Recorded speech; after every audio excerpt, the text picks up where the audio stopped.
Assalamualaikum warahmatullahi wabarakatuh.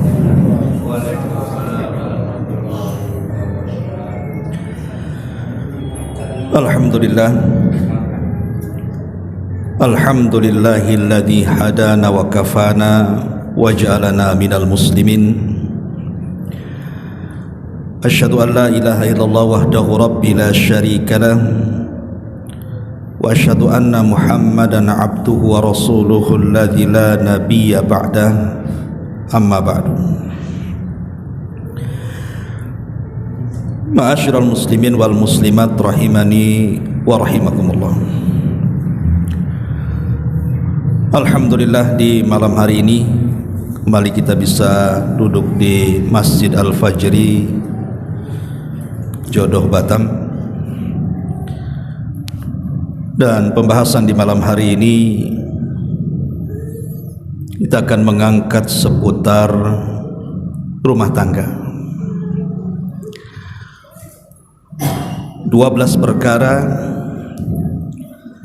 kalau ada pada istri kita, maka para suami jangan pernah memberikan nafkah kepada mereka. Seneng nih suami nih. Kalau ada 12 perkara pada istri antum, jangan antum kasih nafkah. Mau minta pun jangan antum beri. Apa 12 perkara itu? Ma'asyiral muslimin yang dimuliakan Allah Subhanahu wa taala. Namun sebelumnya kita harus mengenal dulu apa itu nafkah wajib yang harus ditunaikan oleh setiap suami kepada istrinya. Nafkah wajib itu berdasarkan keterangan para ulama itu ada 5 perkara ini wajib ditunaikan oleh seorang suami kepada istri. Apa itu? Yang pertama, al-maskanu as-salihu alladhi tusanu fihi hurmatuz zaujati wal aulad wa sihhatuhum wa karamatuhum. Pertama, tempat yang layak. Tidak mesti mewah, tidak mesti punya sendiri, bisa nyewa, bisa dalam bentuk rumah atau kos-kosan, tapi layak dihuni, di mana rumah itu bisa menjaga kehormatan istri dan anak-anak dan menjaga kesehatan dan kemuliaan mereka. Ini yang pertama. Artinya kalau rumah itu tidak layak, maka tidak sah nafkahnya. Antum letak istri antum di gubuk tengah sawah, atapnya pakai jerami, kalau hujan bocor, nggak layak lah kan gitu. Jadi yang layak. Yang kedua, al-libasu as-salihu alladhi yasunuhum minal ibtidhali wa yadfa'ankum adal harri wal bardi. Pakaian yang bagus, ya tidak mesti baru pakaian itu, yang jelas layak dipakai, sehingga dengan pakaian itu bisa tertutup aurat-auratnya dan dia bisa menjaga diri dari panas dan juga dinginnya cuaca,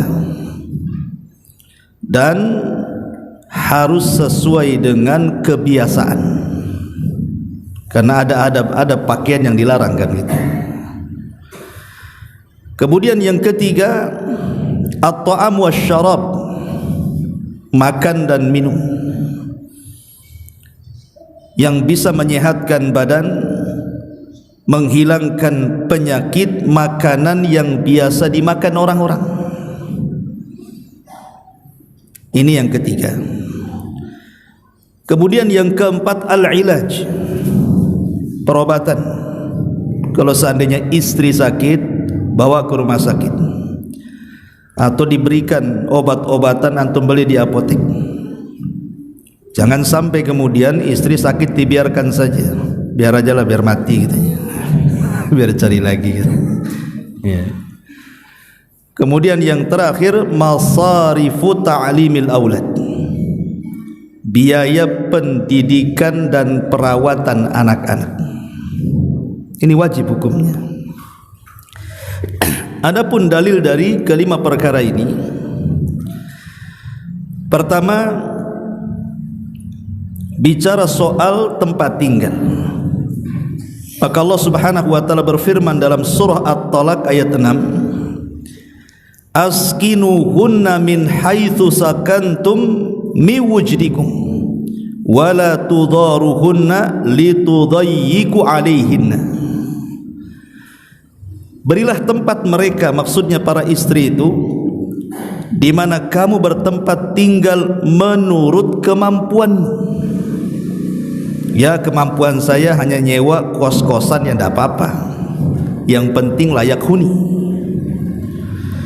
Jangan pula antum ajak istri nginep pula di kolong jembatan, kan enggak layak tuh. Ya. Kemudian Allah Subhanahu wa taala katakan, dan janganlah kamu menyusahkan mereka para istri untuk menyempitkan dada-dada mereka, karena tempat yang tidak layak huni tadi, hujan kehujanan, panas kepanasan, sama aja tidak punya rumah. Ya. Ini dalil yang pertama.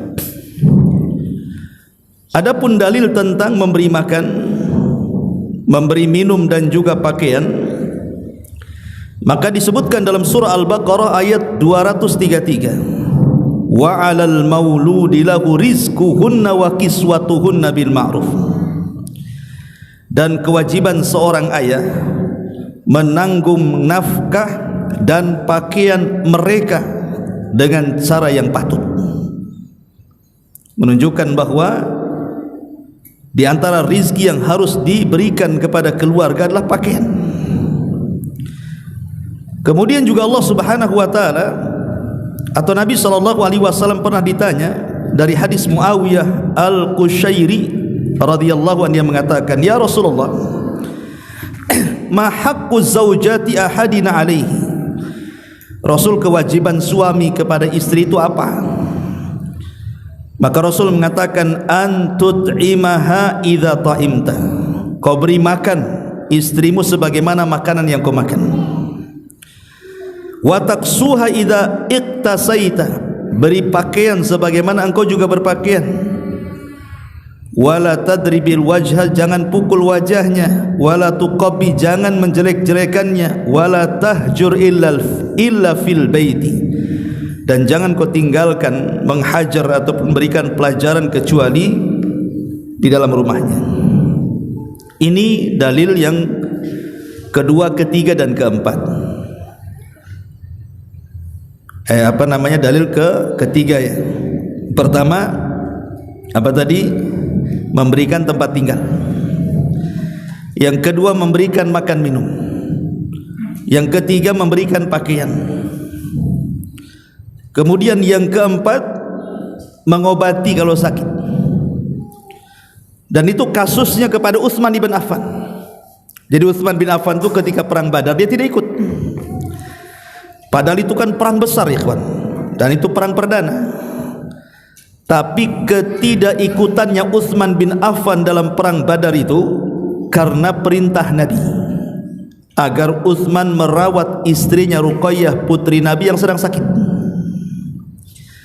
Dan Rasul berjanji akan mendapatkan bagian hasil perangnya. Menunjukkan Utsman tidak ikut perang Badar yang besar keutamaannya itu karena merawat istri yang sedang sakit. Dan yang terakhir, masariful aulad, memberi nafkah kepada anak-anak sampai mereka balik. Ya. Atau kalau setelah balik juga dia belum bisa mencari uang sendiri, maka tetap wajib orang tuanya sampai dia mampu mencari nafkahnya sendiri. Baik itu nafkah wajib, suami tidak boleh lepas dari 5 perkara ini. Lalu kapan suami itu tidak wajib memberikan nafkah? Ini pembahasannya. Yang pertama, di dalam Al-Quranul Karim Allah Subhanahu wa ta'ala bercerita soal nusuz. Nusuz itu artinya durhakanya seorang istri kepada suami. Lah ketika seorang istri itu durhaka kepada suami, maka tidak wajib seorang suami itu memberikan nafkah kepada mereka. Masalahnya kedurhakaan seperti apa? Seorang suami itu tidak wajib berikan nafkah. Dari kalimat nusuz ini. Ini yang pertama, izharul istighfafi bizauji au sabbuhu au syatmuhu, menampakkan seseorang istri dalam merendahkan suaminya. Jadi istri itu sangat merendahkan suaminya, mungkin dengan cara mudah menghinanya ataupun mudah mencacinya. Jadi seorang suami itu tidak punya harga karena bisa dicaci, bisa dimaki oleh istrinya tuh. Atau mungkin seorang istri membanggakan keluarganya dan menghina keluarga suami. Atau mungkin seorang istri dikit-dikit minta cerai padahal tidak ada sebab yang mengharuskan dia minta cerai. Atau mungkin seorang istri mengangkat suaranya di atas suara suaminya dengan menghina, umpamanya suaminya nyewakan rumah. Apa ini rumah ini? Kenapa enggak rumah besar saja? Padahal itu kemampuannya. Dibelikan pakaian apa ini bang? Ini pakaian di second yang bagus lah, yang branded, yang merek-merek. Nah, ini kemampuan suaminya, ya. Atau mungkin dia menganggap dirinya lebih baik daripada suaminya, karena mungkin merasa pendidikannya lebih tinggi, kan begitu ya. Atau kecerdasan IQ-nya lebih daripada suaminya, atau sering mengeluh, atau yang lainnya. Lah ini kalau sudah menampakkan seorang istri dan dia sudah merendahkan suaminya, maka suami tidak wajib menafkahi. Kenapa? Karena seorang suami itu qawwamuna 'alan nisa. Dia pemimpin. Kalau pemimpin direndahkan, macam mana akan jadi pemimpin? Ya. Ma'asyiral muslimin wal muslimat rahimani wa rahimakumullah. Ada sebuah hadis yang dikeluarkan Imam Bukhari. Hadis ini terdapat dalam kitab Adabil Mufrad karya Imam Bukhari, di mana seseorang datang kepada Nabi SAW dan bertanya soal wanita yang rajin sholat malam, yang rajin puasa sunnah, yang rajin bersedekah, yang rajin melakukan kebaikan, tapi lisannya selalu menyakiti tetangganya. Apa kata Rasul? La khaira fiha, wanita itu tidak punya kebaikan sedikit pun. Bal hiya min ahlin nar, bahkan wanita itu termasuk penuh neraka. Kalau saja seorang istri tajam lisannya kepada tetangganya, dikatakan tidak punya kebaikan dan dikatakan wanita penduduk neraka, macam mana kalau tajamnya lisan itu diarahkan kepada suaminya? Apalagi hukumannya? Sama tetangganya aja dibilang, kata Rasulullah, khaira fiha, tidak ada kebaikannya. Naudzubillah. Ini yang pertama.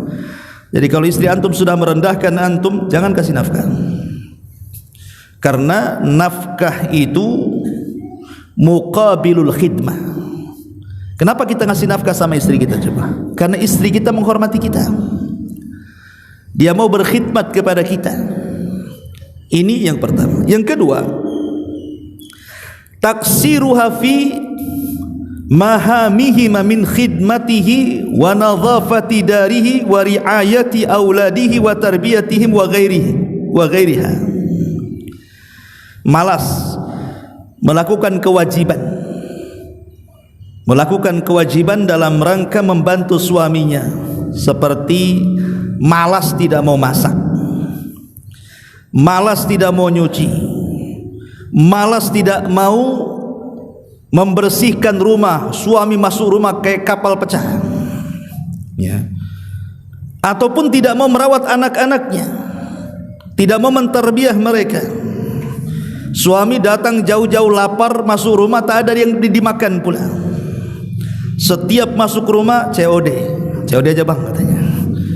Setiap masuk rumah COD lagi. Berkiamat COD. Ma'asyiral muslimin yang dimuliakan Allah Azza wa Jalla.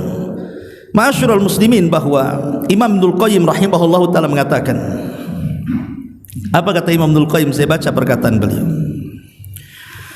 Kata Imam Ibnul Qayyim rahimahullahu taala, menukilkan pendapat beliau, fas-sahihu min aqwalil ulama annahu yajibu 'alal mar'ati an takhduma zawjaha. Maka kewajiban bagi seorang wanita adalah berkhidmat kepada suaminya. Berkhidmat kepada suaminya maksudnya apa? Beliau menjelaskan, baik dalam masalah memasak, masuk di dalamnya, mencuci pakaian suaminya, masuk di dalamnya, merawat anak-anak, masuk di dalamnya. Dan itu berdalil dengan kisah daripada Fatimah. Bayangkan, Fatimah itu anak daripada Nabi, putri Nabi loh Fatimah itu. Disebutkan Fatimah ini satu hari dia mengadu kepada Aisyah karena kecapean. Dia yang cari kayu bakar ke hutan, kemudian dia masak roti untuk suami dan anak-anaknya, mencucikan pakaiannya, membersihkan rumahnya, lelah letih. Akhirnya kemudian Fatimah ini ingin santai-santai lah, maksudnya kalau ada pembantu kan enak gitu kan, bisa dia tenang-tenang, bisa dia istirahat, bisa dia tidur. Jadi datang kepada Aisyah supaya menyampaikan keinginannya, dia ingin pembantu. Maka Aisyah menyampaikan kepada Nabi. Maka Nabi pun langsung datang kepada Fatimah yang ketika itu berada di samping suaminya Ali. Apa kata Rasul? Ala adullukuma ma khairun lakuma mimma sa'al tahuma, mimma sa'al takuma. Kata Nabi SAW, ala adullukuma, maukah kutunjukkan kepada kalian berdua, ala ma huwa khairun lakuma, terhadap perkara yang jauh lebih baik dari kalian berdua, apa yang kalian minta dari pembantu itu. Maka Ali radhiyallahu anhu dan Fatimah senang. Apa itu wahai Rasul yang lebih baik daripada punya pembantu itu? Maka Rasul mengatakan, idza awaituma madaji'akuma fasabbihallaha thalathan wa thalathin wahmada thalathan wa thalathin wa kabbira arba'an wa thalathin fahuwa khairun lakuma min khadim. Kata Nabi SAW, bertasbihlah kepada Allah 33 kali ketika beranjak ke pembaringanmu. Kemudian memujilah Allah dengan mengatakan Alhamdulillah 33 kali, dan bertakbirlah dengan mengatakan Allahu Akbar 34 kali, jadi 100. Itu lebih baik daripada engkau punya pembantu, katanya. Milih mana? Maka mereka mengatakan, kalau gitu milih yang kedua, tak jadi minta pembantu, malah milih zikir ini. Dan kalau antum praktekkan kepada istri antum, sini duduk, dek, mau pembantu atau abang ajarkan zikir 3 ini, milih mana? Kira-kira istri antum milih mana? Pasti milih pembantu kan itu ya. Ya gak yakin milih zikir ya. Jadi intinya bahwa di sini lihat bagaimana keduanya akhirnya apa? Tidak memilih pembantu, dan Fatimah tetap seperti itu.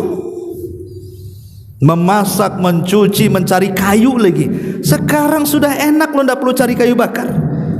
Pakai kompor gas, tinggal cetek kan itu. Sekarang belanja nggak usah jalan ke pasar COD. Sekarang peralatan rumah tangga itu semua pakai mesin. Allah mudahkan semuanya. Coba bayangkan, tidak perlu capek lagi. Lah di sini pun tetap saja masih malas kan. Kalau istri tidak mau masak, tidak mau nyucikan pakaian antum, tidak mendidik anak-anak antum, jangan antum kasih nafkah. Ini kata ulama, ya. Kecuali kalau sekali-kali, kata Syekh Utsaimin, sekali-kali mungkin karena capek dia tak masak, karena ada udzur syar'i dia tak masak, ya tidak berdosa. Namanya manusia, kadang ada sakitnya, kadang ada lelahnya, kadang ada capeknya, kadang ada bosannya, kan begitu. Tapi kewajiban yang lebih banyak harus dilakukan adalah berkhidmat kepada suaminya. Itu pahala bagi dia, itu yang mengalir. Ini yang kedua. Yang ketiga, man'uhu minal jima' wal mubasyarah biduni udhrin masyru'in. Ketika seorang suami mengajak istrinya untuk melakukan hubungan, tentunya suami istri, tiba-tiba kemudian istri menolak tanpa ada udzur syar'i. Maksudnya udzur syar'i itu seperti apa? Udzur syar'i itu boleh jadi mungkin istrinya lagi haid, istrinya lagi nifas, istrinya lagi sakit parah, kan itu ya. Jadi kalau ada udzur syar'i, ya wajar dia nolak. Tapi kalau tidak ada udzur syar'i, hanya takut besoknya mandi takut dingin, nah itu bukan udzur syar'i. Kalau mandi pun nggak akan mati dia, ya. Ataupun karena malas, nggak ada moodnya, kan gitu kan. Atau karena lagi tengkaran bahasa kita ya, lagi nggak enakan dengan suaminya, lagi marah-marahan, tak mau dia. Lihat para istri, Nabi SAW mengatakan, la yahillu limra'atin idza da'a ar-rajulu imra'atahu ila firashihi fa'abat an taji'a la'anathal malaikatu hatta tusbiha, wa fi riwayatin kana alladhi fis sama'i sakhitan 'alaiha hatta yarda anha. Apabila seorang suami mengajak istrinya untuk berhubungan, tiba-tiba ditolak tanpa udzur, malam balik punggung dia, maka apa kata Nabi SAW? Malaikat akan melaknat dari mulai dia menolak sampai subuh. Ustaz, bagaimana kalau nolaknya siang-siang? Ini kan cerita malam nih. Kan umumnya suami kan kerja dari pagi sampai sore, jadi ketemu istrinya kan malam-malam. Jadi hadis ini konteksnya malam kan. Malaikat akan melaknat dia sampai subuh. Berarti kalau saya nolak siang-siang tak apalah, kan gitu. Kan malam-malam yang dilaknat. Nah, itu mantiknya. Ada hadis lain. Kata Nabi SAW, kana alladhi fis sama, makhluk yang ada di langit, siapa? Para malaikat, sakhitan 'alaiha, dia murka kepada istri tersebut, hatta yarda anha, sampai dia ridha dan mau diajak berhubungan. Ini tidak ada kalimat malam, tidak ada kalimat subuh. Artinya mau malam mau siang tetap tidak boleh menolak. Lihat, ada hadis Nabi SAW yang sangat-sangat khawatir atau mengkhawatirkan. Dengar nih para istri. Hadis ini dari Abdullah ibn Umar radhiyallahu anhuma. Apa kata Nabi SAW? Dan hadis ini disahihkan oleh Syekh Nasiruddin Al-Albani. Ithnani la tajawaza salatuhuma ru'usahuma. Dua manusia, salat keduanya tidak akan diangkat sampai di atas kepalanya. Artinya ditolak solatnya. Solatnya ditolak loh. Salah satunya kata Nabi SAW, wamra'atun asad zawjaha, ketika seorang istri bermaksiat kepada suaminya, tidak mau dia melakukan ajakan suaminya, bermaksiat kepada suaminya.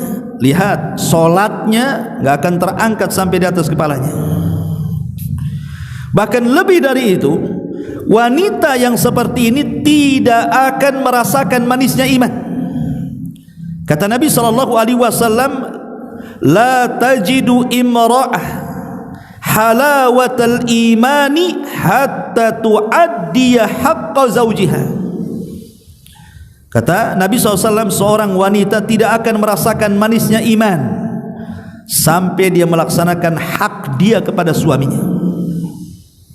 Ngeri ikhwatu fiddin, muliakan Allah Subhanahu wa ta'ala. Ini yang ketiga. Yang keempat, jadi kalau istri ini udah nolak-nolak antum, jangan kasih nafkah ya. Yakin antum? Ini kata ulama, jangan kasih nafkah. Kenapa? Karena nafkah ini salah satunya apa? Kenapa antum kasih nafkah? Karena dia melayani antum, dia kasur antum. Kalau dia tidak mau melayani antum di kasur antum, jangan kasih nafkah, karena memang nafkah itu untuk itu. Maaf ya, seandainya antum datang ke lokalisasi saja, kemudian antum ingin berzina, bayar nggak antum? Bayar. Kalau dilayani, kalau nggak layan, antum nggak bayar kan? Itu kepada wanita pelacur. Maka begitu juga seorang suami, demikian. Jadi nafkah itu karena muqabil al-khidmah, karena memang istrinya melayan suaminya, maka suami ngasih nafkah. Ya, nafkahnya sesuai dengan kemampuan. Jangan dikiaskan dengan wanita-wanita yang tidak benar. Ya, bang, kamu melakukan hubungan dengan saya sehari 3 kali loh, pagi, siang, sore. Saya baca di online itu kalau booking wanita nggak benar itu 1 juta. Bankrupt lah. Nggak begitu hitung-hitungannya. Ya, ma'asyiral muslimin wal muslimat rahimani wa rahimakumullah. Ini yang ketiga. Yang keempat, as-safaru biduni idni, kadzalikal amalu biduni idni, kadzalikal khuruj minal baiti biduni idni. Pertama, safar. Antum datang ke rumah, ndak ada istri, rupanya safar. Safarnya pulang kampung dia. Lah, kenapa kau tak kasih tahu dek kau mau pulang kampung? Tahu udah di kampung aja dia. Ataupun bekerja, tahu jadi bekerja di PT aja, suami tak tahu kapan daftarnya, tahu masuk kerja saja. Ataupun yang lebih dekat, keluar rumah, entah ke tetangganya, entah ke kawannya, entah ke kerabatnya, suami tak tahu dan tidak memberikan izin. Kalau seandainya istri safar tanpa izin, bekerja tanpa izin, kemudian juga keluar tanpa izin, main-main di kawannya, antum jangan kasih nafkah. Kenapa? Jangankan suami istri keluar, seandainya istri tak keluar, suami masih ada, kebetulan hari Senin atau hari Kamis atau Ayyamul Bid tanggal 13, 14, 15 itu kan ada puasa-puasa sunnah di situ. Ini si istri kalau nekat puasa sunnah, kemudian suaminya tidak bekerja, ada di rumahnya, maka dia tidak boleh puasa kecuali dengan izin suaminya. Jadi kalau suaminya tidak mengizinkannya, kemudian suaminya minta jatah, maka wajib dibatalkan puasanya. Kenapa? Karena ajakan suami itu wajib dan pahalanya lebih besar, sementara mempertahankan puasa sunnah hanya sunnah saja. Tentu yang wajib didahulukan dibandingkan yang sunnah. Makanya Rasul mengatakan, la yahillu limra'atin antasuma wa zawjuha syahidun illa biidni. Tidak boleh seorang wanita, tidak halal, tidak haram, haramlah hukumnya. Kalau istri masih mempertahankan puasanya sementara suami minta, dia tak mau, haram, berdosa puasanya, bukan berpahala. Ketika suaminya ada, kecuali dengan izinnya. Kalau nggak diizinkan ya jangan. Karena seandainya dia menemani suami tidak berpuasa, itu lebih besar pahalanya dibandingkan dia nekat dengan puasa sunnahnya. Lain kalau istri ini sedang qadha puasa Ramadan. Jangan coba-coba antum ganggu, karena qadha puasa Ramadan wajib. Ya, wajib ketemu wajib kan begitu. Ini hak Allah, ini hak hamba. Hak Allah lebih utama kan gitu. Ini yang keempat. Yang kelima, al-imtina'u anis sakani ma'az zawji biduni udhrin masyru'in aw mana'ahu waliyuhu aw mana'uha waliyuha.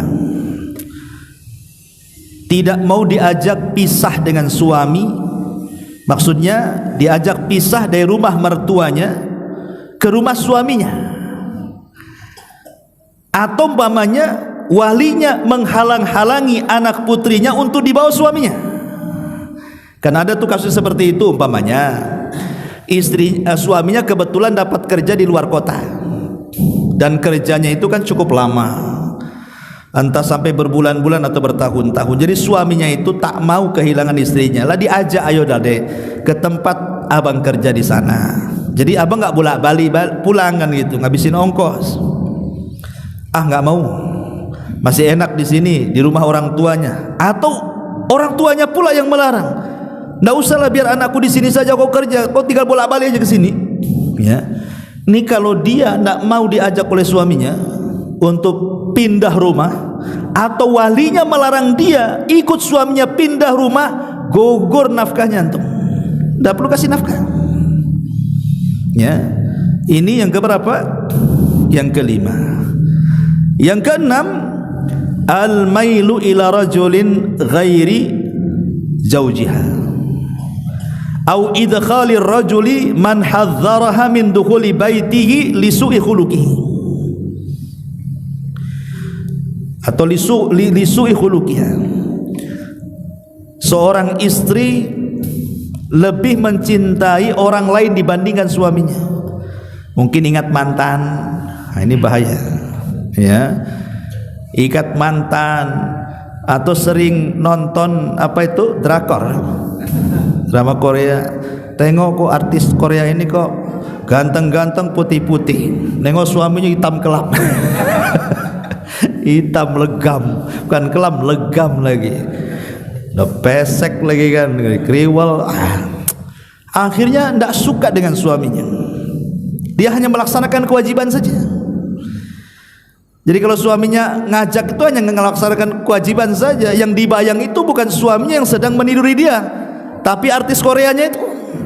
Ini bahaya ini, itu meremehkan suaminya kan begitu. Makanya ini para istri itu janganlah nonton-nonton kayak gitu itu. Akhirnya apa? Angan-angannya tinggi itu. Angan-angannya terlampau tinggi jadinya. Ataupun umpamanya membanding-bandingkan pula suaminya dengan suami tetangganya. Membanding-bandingkan suami dia dengan tetangganya. Tengok umpamanya suami tetangganya rajin bekerja, ya. Kemudian juga ganteng, banyak uangnya, menghina istrinya. Bang, tengok tuh suami orang tuh, abang udah jelek, udah punya uang, kerja, dan begitu seterusnya ya.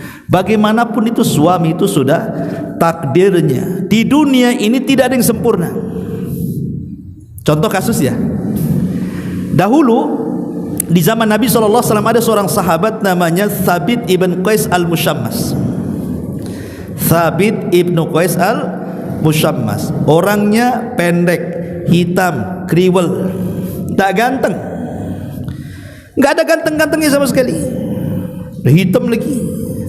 Tapi dia di hadapan Rasul orang mulia. Kenapa? Karena dia seorang penyair Nabi. Thabit ibn Qais al-Mushammas ini bahkan juru bicara Nabi. Juru bicara Nabi kan orang dekat Nabi, namanya juru bicara. Lihatlah kalau kepresidenan ada juru bicara itu, dia aja yang ngomong di televisi itu. Itu Thabit ibn Qais al-Mushammas. Istrinya cantik, cantik-cantiknya istrinya tuh. Itulah nasib orang ganteng, istrinya jelek biasanya. Nasib orang jelek pula istrinya cantik. Iyalah, itu sudah seleksi alam kata. Maksud saya begini, jadi istrinya ini kalau melihat suaminya Thabit ini sedang berjalan dengan kawan-kawannya, jelek sendiri. kok suami saya hitam sendiri gitu. Kok jelek sendiri, yang lain kok ganteng-ganteng, tinggi-tinggi, putih-putih, suami saya kok jelek sendiri. Lama karena dibanding-bandingkan dengan kawan-kawannya, hilang cintanya, sudah tidak suka dengan Sabit. Jadi dia hanya melayani sebagai istri, hanya berkewajiban saja, tidak ada nikmat-nikmatnya. Akhirnya datang kepada Rasul si istrinya Sabit, Rasul, aku tidak mencela suami saya dari agamanya. Kalau agamanya top, marko top, saya enggak cela agamanya Rasul. Masalahnya, aku sudah tak cinta dengan dia. Aku takut banyak kufur kepada suamiku. Bisa enggak aku pisah dengan suamiku, katanya. Kata Nabi SAW, ya tunggu dulu lah, aku panggil dulu suamimu. Dipanggil suaminya Sabit. Sabit, lihat istrimu mau khulu, gugat cerai. Dia tak cinta lagi dengan Sabit. Sabit, mana mau aku, katanya, cari istri lagi, belum tentu dapat yang cakap, kata Sabit. Tapi bagaimana istrimu mendesak? Akhirnya Sabit pun tidak bisa apa-apa, sampai Rasul mengatakan kepada istrinya, oke, aku kabulkan keinginanmu, tapi maukah engkau mengembalikan kebun Sabit yang luas itu yang dulu dijadikan mahar untukmu? Jadi kalau perempuan gugat cerai, dia harus mengembalikan mahar. Makanya antum kalau kasih mahar jangan rendah-rendah, nanti mudah dibalikinnya. Nih bang, alas seperangkat alat sholat ambil. Tapi kalau maharnya Avanza, mikir dia, mak, nanti jalan kaki saya, tak jadilah. Gitu ya. Jadi akhirnya kemudian cerai, betul-betul cerai. Akhirnya mantan istri Sabit ini setelah jadi janda dan selesai masa idahnya, nikah lagi sesuai dengan bayangan dia, kriteria dia. Memang dapat suami yang ganteng, yang putih, ya sesuai di kriteria dia, betul-betul Allah takdirkan seperti itu. Tapi dia kecewa. Apa kecewanya?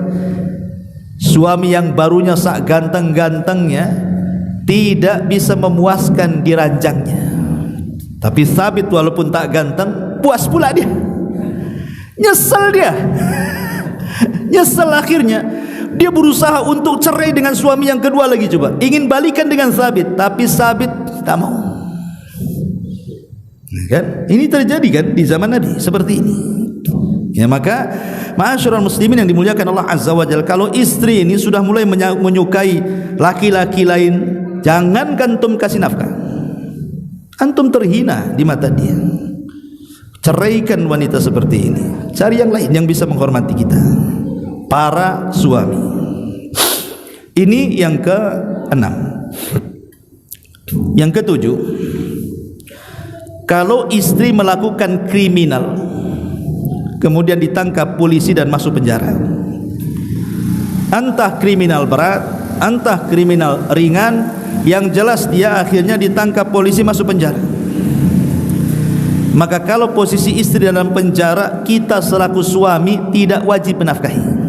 Tapi tidak sebaliknya. Kalau suami dapat kriminal, masuk penjara, tetap istri boleh menuntut hak nafkahnya. Mungkin dengan cara hutang dulu sampai suami penjara, ini bang hutangmu. Ya, itu boleh.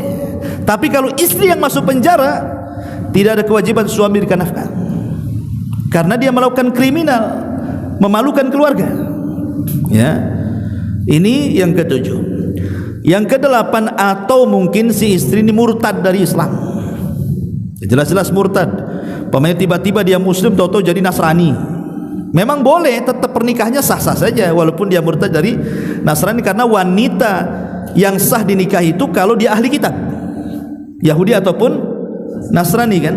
Tapi kalau sudah beda keyakinan, ikhwan, antum tidak perlu ngasih nafkah karena dia murtad dari Islam. Ya, maka orang yang murtad jangan dikasih nafkah. Ini yang ke-8. Yang ke-9, atau butlanul aqdi au fasad. Butlanul aqdi wa fasad. Mungkin ketika akad kurang syaratnya, mungkin dia nikah tanpa wali, nikah tanpa saksi, gitu ya. Pokoknya syarat-syarat pernikahannya kurang, akhirnya akadnya batal. Nah, ketika seperti ini, ya namanya batal pernikahannya. Apa yang mau dikasih? Ya, ini juga yang ke-9. Kemudian yang ke-10, kalau menikahi gadis yang di bawah umur. Seperti Rasul kan pernah menikahi Aisyah kan di bawah umur 6 tahun. Baru digauli umur 9 tahun. Artinya kalau masih di bawah umur dan dia masih tinggal di rumah orang tuanya, maka suami tidak wajib menafkahi sampai dia balik dan dilakukan hubungan intim, baru disitulah wajibnya ngasih nafkah. Ya. Atau yang ke-11, inqidha'ul muddah at-talaq.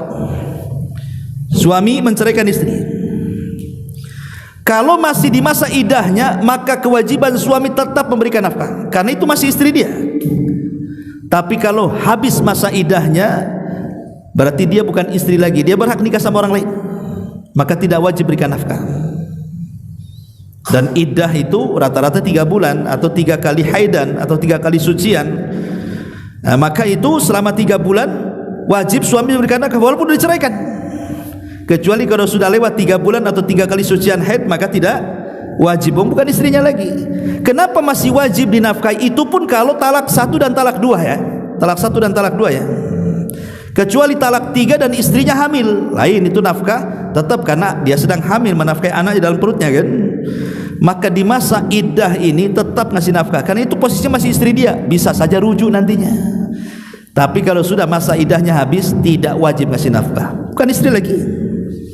Ya, ini yang nomor 11 ya.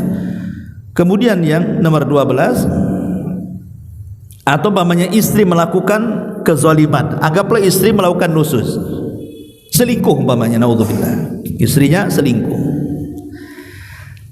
Akhirnya istrinya maaf sama suaminya, pengen kembali. Pokoknya saya janji tidak akan selingkuh bang.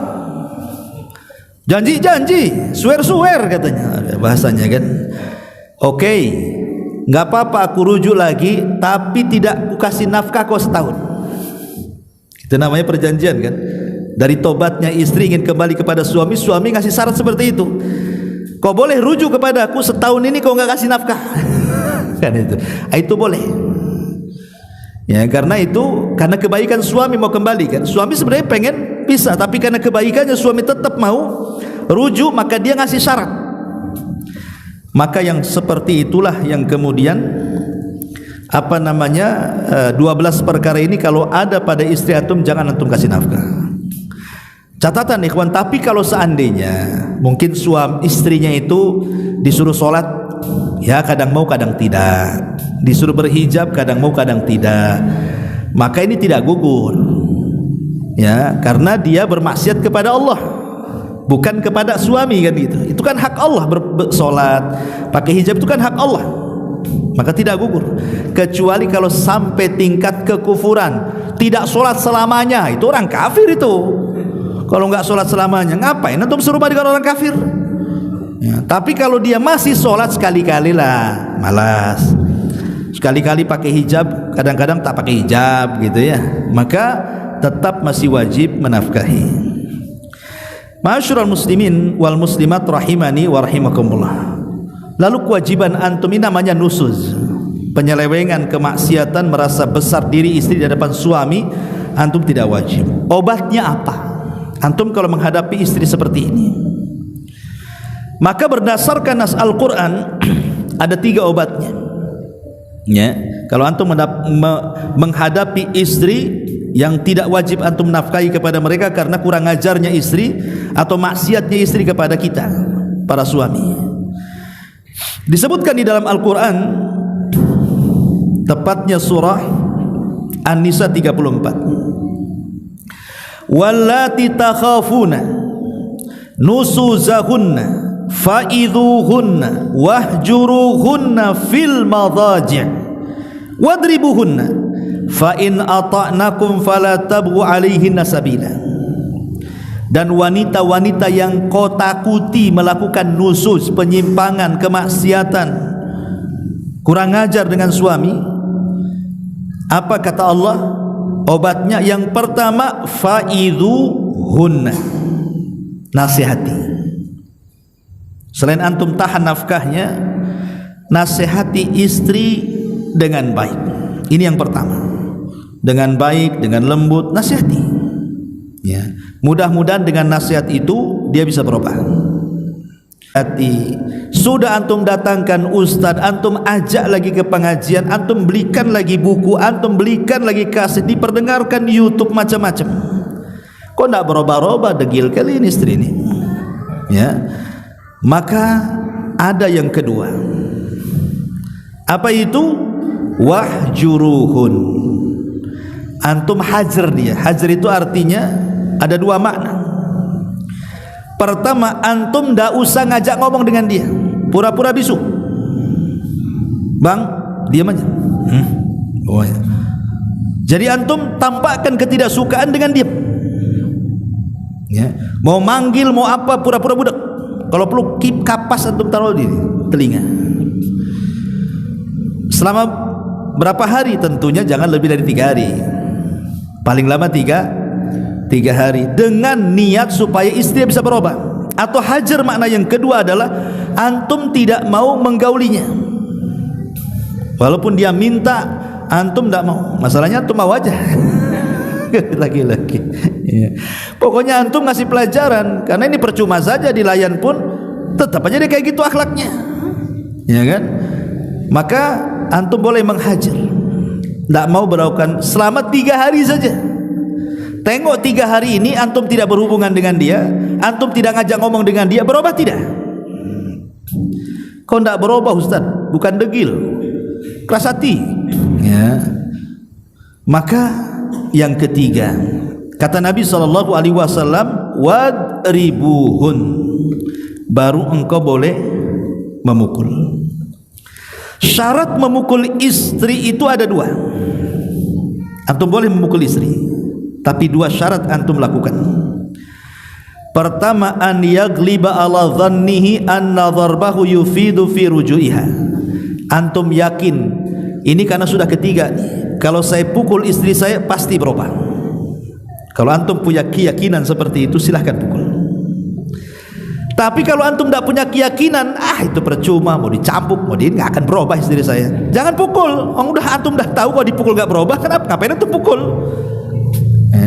Jadi antum punya keyakinan kuat kalau dipukul berubah, gitu maksudnya. Kalau dipukul nggak berubah, ya jangan dipukul. Antum tahu ini degilan orangnya. Ya, ini syarat yang pertama. Yang kedua, kalaupun antum tahu kalau dipukul dia akan berubah, syarat yang kedua, alla yakuna dharbun mubarrahan. Tidak boleh dengan pukulan yang menjadikan bekas dalam badannya. Antum ambil gagang sapu, antum sabet kakinya, patah dia. Antum lagi mukul, ngasih pelajaran, antum matahkan kaki orang. Ya, nggak boleh.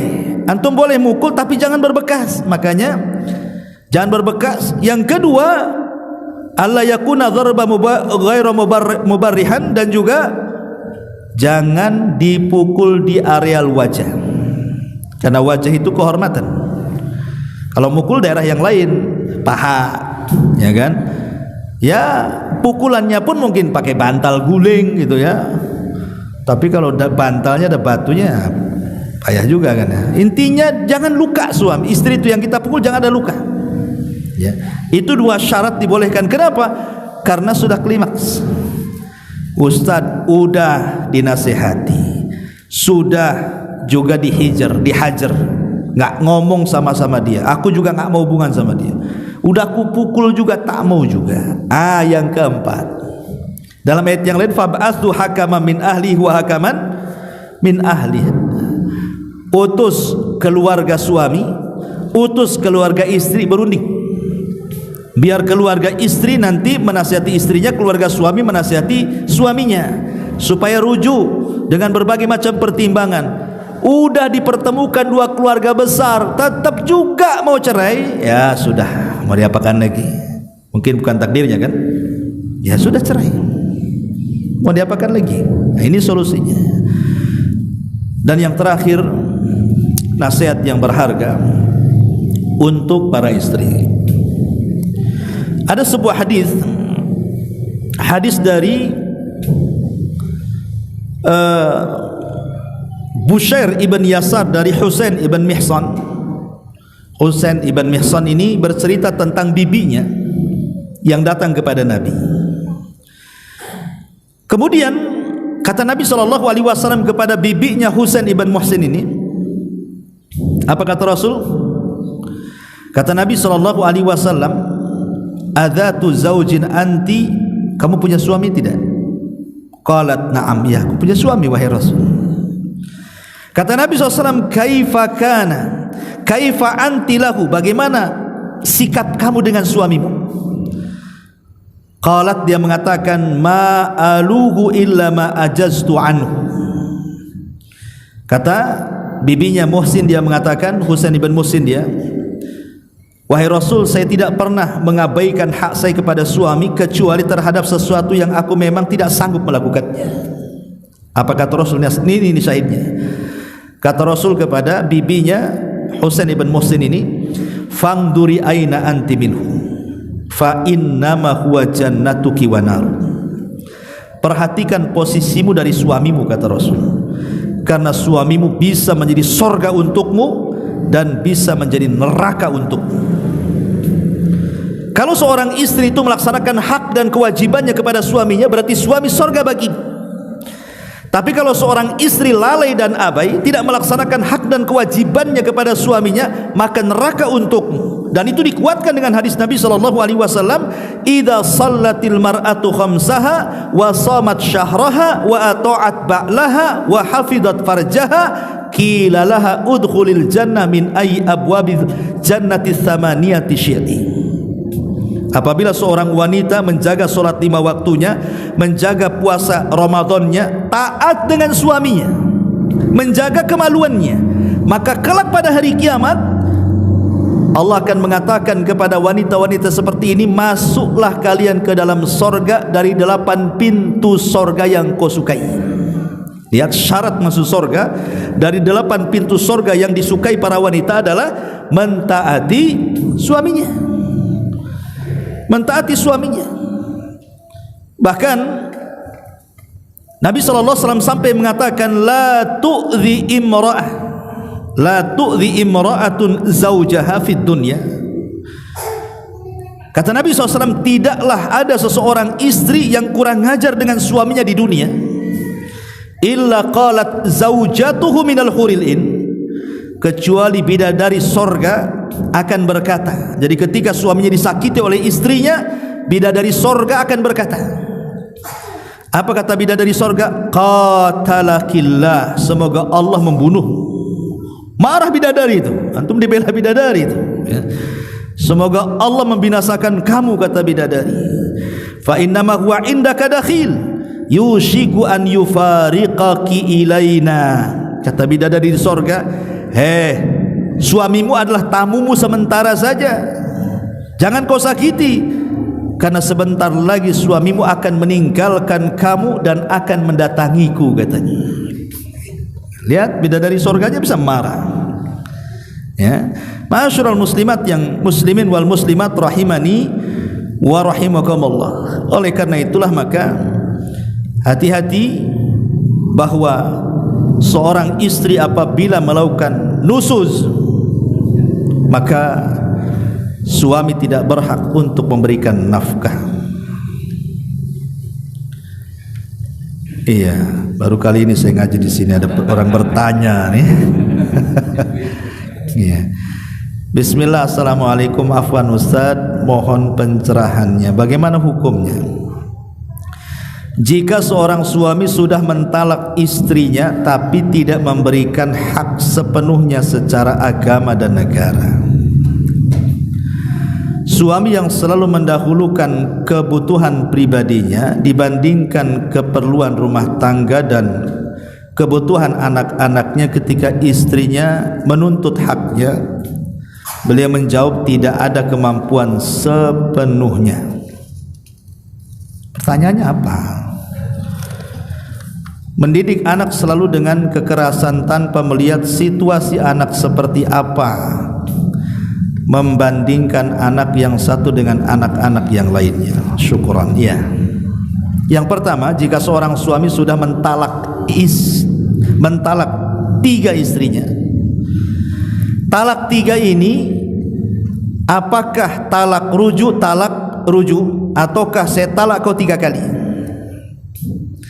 Kalau maksudnya yang kedua, kan ada suami itu tidak pernah menceraikan istrinya, sekali menceraikan langsung main borong, ku talak kau 3 kali.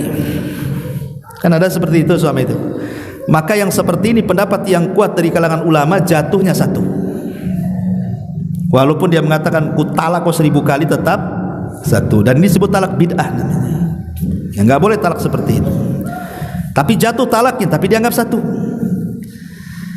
Karena talak itu dianggap 1 itu ketika dia mentalak istrinya kemudian rujuk. Jadi syaratnya harus rujuk.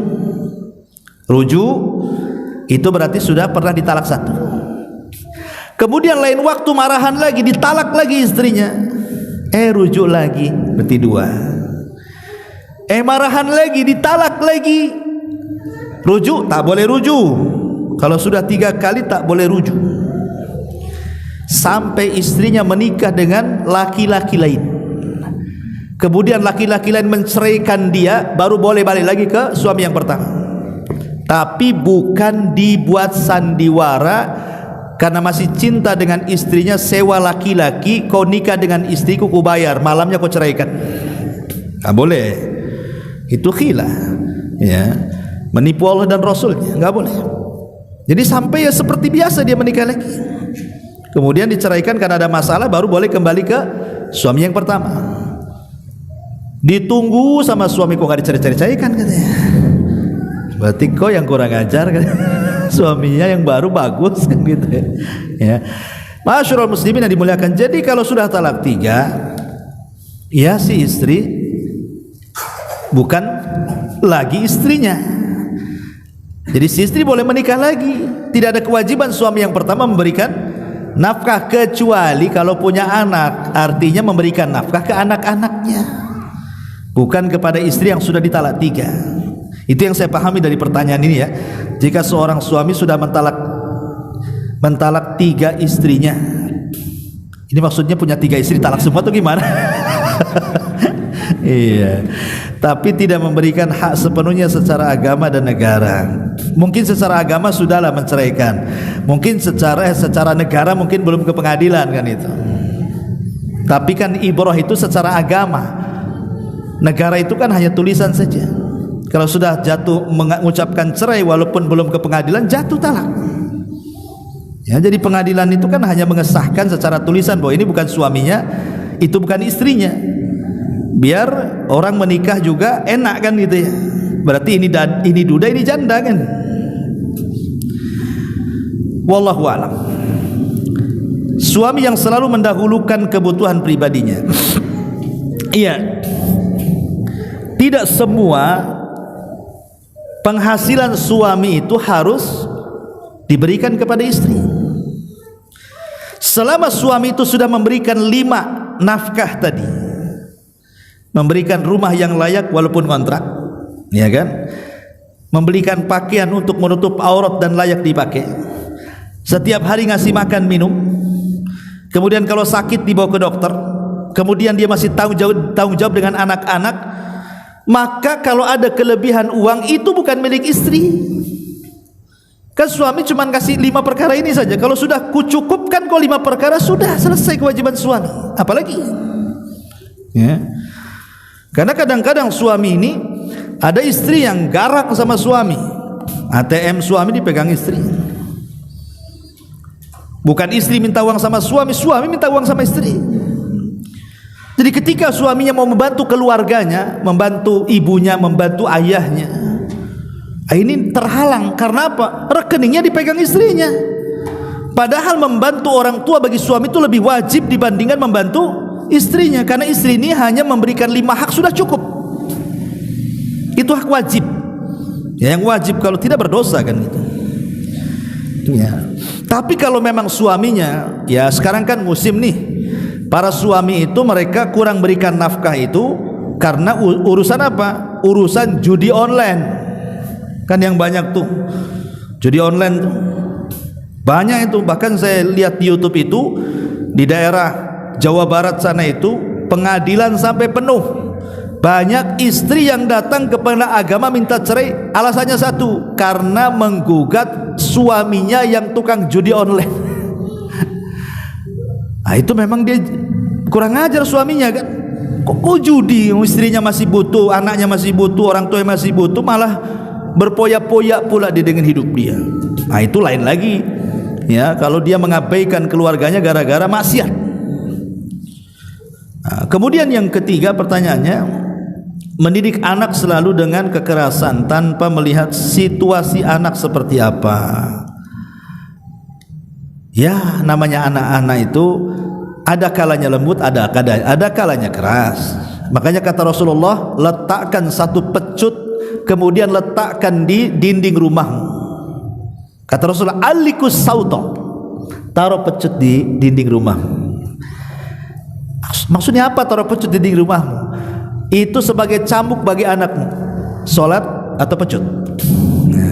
Solat atau pecut, kan gitu ya. Terkadang Rasul memberikan obat kan. Kadang-kadang ada anak itu degil, harus dikerasi. Tapi ada anak-anak juga tidak bisa dikerasi modelnya, harus dilembuti. Dan satu anak dengan anak lain itu kan berbeda karakter. Ada yang agak degil, ada yang baik, ada yang nggak disuruh dia berangkat sendiri sholat kan itu. Ya tentu akan berbeda-beda. Ya, tetapi berbuat adil kepada semua anak itu wajib. Nggak boleh kita ini. Contoh di zaman Rasul ada seorang laki-laki namanya Bashir, punya anak namanya Nu'man. Saking cintanya dengan Nu'man si Bashir ini belikan kebun yang luas, kebun kurma, sementara anak-anak yang lain tak dikasih. Karena mungkin lihat Nu'man ini orang yang cerdas, ahli agama, sementara anak-anak yang lain tidak gitu ya. Jadi dia lebih sayang kepada Nu'man. Nih kalau saya kasihkan tanah ini ke anak yang lain, bisa saja dijual umpamanya jadi maksiat. Udahlah ke anak yang baik aja saya kasih. Akhirnya kemudian kata suaminya minta disaksikan istrinya. Istrinya tak mau disaksikan Nabi. Datanglah kepada Nabi SAW dan mengatakan, Rasul, aku akan menghadiahkan satu tanah kebun kurma untuk anakku si Nu'man. Maukah kau jadi saksi, katanya. Kata Rasul, baik. Tapi apakah engkau tidak punya anak kecuali si Nu'man? Maka kata Bashir, tidak, anakku banyak, selain Nu'man ada. Kata Rasul, oh enggak mau jadi saksi aku. Di lain hadis Rasul mengatakan apa? I'dilu ala auladikum, berbuat adilah kepada anak-anakmu. Jangan anakmu yang satu dikasih, yang lain tidak. Ya, jadi ini pun terhadap anak-anak ada hukum-hukumnya. Nantilah kita bahas soal anak-anak. Wallahu a'lam.